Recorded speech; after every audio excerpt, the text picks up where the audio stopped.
अस्सलाम वालेकुम दोस्तों। अनोखी दुनिया फिर से हाजिर है एक बेहतरीन अनोखी वीडियो के साथ। दोस्तों, सारी दुनिया को हंसाने वाले चार्ली चैपलिन का बचपन कैसा था और इनके मरने के बाद इनकी लाश के साथ क्या किया गया, ये जानने के लिए वीडियो को एंड तक जरूर देखें।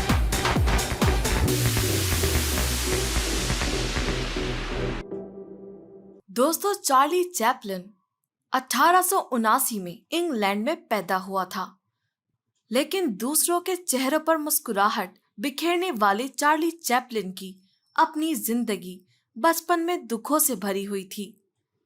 चार्ली के बाप चार्ल्स चैपलिन 1890 तक बर्तानिया के काफी मशहूर स्टेज आर्टिस्ट थे। ये एक कॉमिक सिंगर थे, लेकिन इनको शराब पीने की बुरी लत लगी हुई थी। इसलिए अच्छे खासे पैसे कमाने के बाद भी वो अपनी फैमिली का अच्छे से ख्याल नहीं रख सके। यहाँ तक कि जब चार्ली सिर्फ 1 साल का था, इसके बाप ने फैमिली को बिल्कुल खर्चा देना बंद कर दिया था। यूं चार्ली की जिंदगी की शुरुआत गुर्बत से हुई, और जब चार्ली सिर्फ 12 साल का था, जब इसके बाप की इसी शराब की आदत की वजह से मौत हो गई। चार्ली की माँ भी एक आर्टिस्ट थी, और अब चार्ली और उसका भाई सिडनी का वाहिद सहारा इनकी माँ थी। लेकिन इनकी माँ भी जल्द ही दुनिया से चली गई, और चार्ली और इनका भाई दोनों सड़क पर आ गए। इसी दौरान चार्ली ने सरवाइव करने के लिए हर तरह की नौकरी की। इसने अखबार बेचे, खिलौने बनाने वाली फैक्ट्री में भी काम किया, एक डॉक्टर के पास जॉब भी की। अपना पेट भरने के लिए चार्ली ने बहुत मेहनत की, लेकिन चार्ली के अंदर दरअसल एक आर्टिस्ट मौजूद था। इसलिए इसने इस मेहनत मजदूरी के साथ साथ मुख्तलिफ थिएटर्स में भी काम करने की कोशिश शुरू कर दी। यूं इसकी शुरुआत छोटे छोटे रोल से हुई। 1910 में चार्ली को एक ड्रामा कंपनी के साथ अमेरिका जाने का मौका मिला, और यहीं से इसके करियर की शुरुआत हुई। एक ड्रामा जिसका नाम a night in the English music hall था, चार्ली को अमेरिका में काफी मशहूर कर दिया। सिर्फ 2 साल बाद यानी 1912 में इसको एक फिल्म की ऑफर हुई।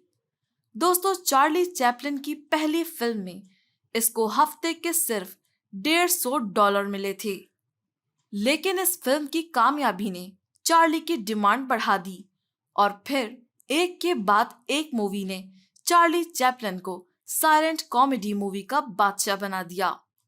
अ woman of Paris, the gold rush, the circus city lights, और इस तरह की कई मास्टरपीस मूवीज चार्ली चैपलिन के क्रेडिट पर हैं। चार्ली चैपलिन ने 4 किताबें भी लिखीं। वो एक म्यूजिशियन था और कई इंस्ट्रूमेंट भी प्ले कर लेता था। चार्ली ने 4 दफा शादी की और इसके 8 बच्चे थे, और इसकी आखिरी बीवी का नाम ओना था। 25 दिसंबर 1977 में क्रिसमस के दिन चार्ली चैपलिन की इसके घर में मौत हो गई। इसकी उम्र 88 साल थी। 2 दिन बाद इसकी आखिरी रसूमात अदा करके स्विट्जरलैंड में इसके घर के पास ही इसको दफना दिया गया। लेकिन कोई नहीं जानता था कि आगे क्या होने वाला है।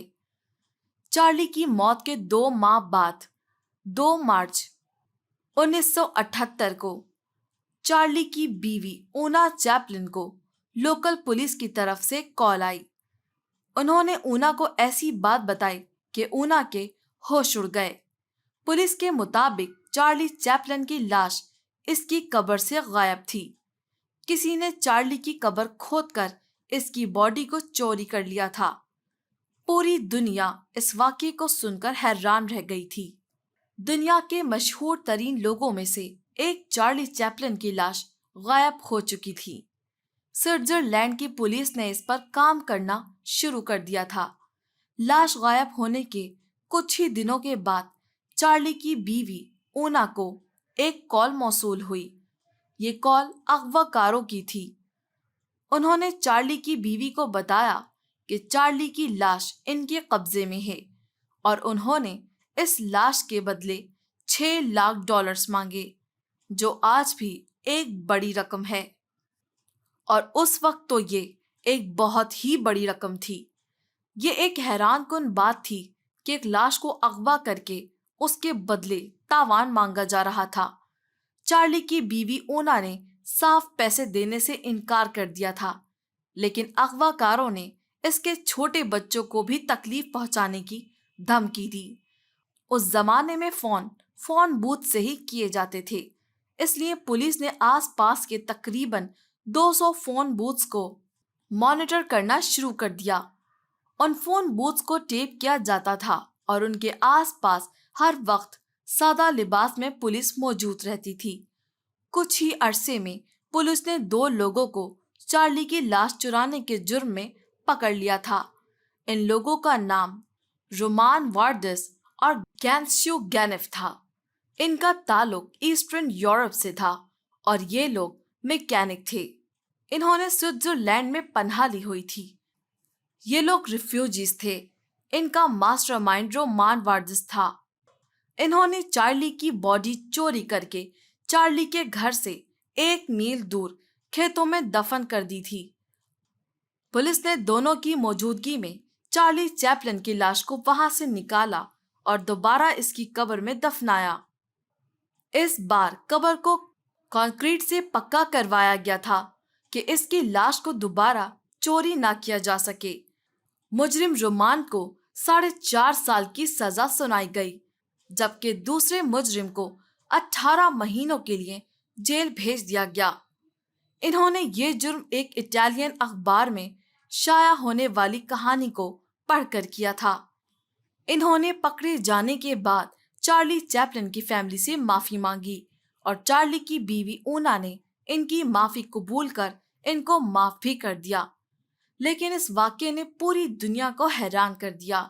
چارلی چیپلن کی قبر آج بھی سوئٹزرلینڈ میں ہی موجود ہے۔ تو دوستو، آج کی ویڈیو میں بس اتنا ہی۔ اگر آپ کو ہماری آج کی ویڈیو پسند آئی ہے تو ہمارے چینل کو لازمی سبسکرائب کریں، اس ویڈیو کو لائک اور شیئر ضرور کریں۔ ہم جلد حاضر ہوں گے اگلی اور بہترین ویڈیو کے ساتھ۔ شکریہ۔